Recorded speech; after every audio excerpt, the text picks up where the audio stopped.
Welcome to Zwida Media. If you're new to this channel, please subscribe. Don't forget to like, comment, and share.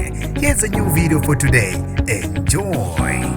Namanje usabalisa othi udonswe uZODWA WABANTU NgoGesi Wempama. Sanibonani ngibingelele ngiphinde nginamukele kuphina kuphi la nibula khona le video. Mangoqala isijoyina lelikhasi wamukelekile igama lami ngosibonga konke wakandwando Mothanda ungangibiza intatheli ka YouTube. Usephinde wabasematheni uZODWA WABANTU ngemumva kwezinsolo zokushaya owesifazane ngomgqibelo bese endaweni yobumnandi eRicharge Braai Lounge eseMidrand eGoli. Lo wesifazane osolo uZODWA ngokumshaya nozibiza ngoNicky Mukwena Instagram ubhale ekhasini lezindaba kule nkundla ezokuxhumana elandisa ngesigameko sakhe esimehlele. Uthe ubezihlalele nabangani bakhe etafuleni elisondelene nalawo bekuhleli khona uZODWA WABANTU. Uthi ke isoka lika ZODWA belidansa libheke ngakuthina nami ke bese ngisukumile ngidansa nakuyilapho uZODWA esondele khona kuthina bese sijabulele ngase ngona ngokudlula eduze kwakhe wabeke sengishaya ngempama wathi ngimjayela kabi wangithela nangotshwala kuchaza yena uNicky enkundleni zokuxhumana. Lishonela izolo abalandeli bakaZODWA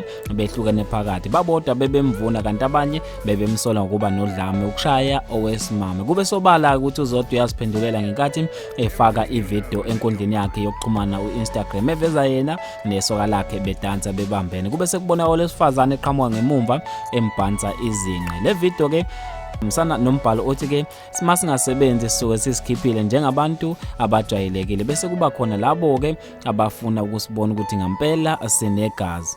Bafethu ke sengaphela khona la njengentatheli ka YouTube. Ngizothanda ukuza ukuphawula kwakho ngalelo daba ukuthi ke ngabe uZODWA ube wrong noma uyena lo sisi omhlokolozile embhansa izinqa wabeke esethukuthela egana unwabo uZODWA wamdonsa ke ngawo lo labhaba wempama. Bafethu ke le ndaba asiyiqede khona lapha kwi comment section. Mina njengentatheli ka YouTube sengiphuma kanje ngithi ke awungibambe evideni elandelayo nazo.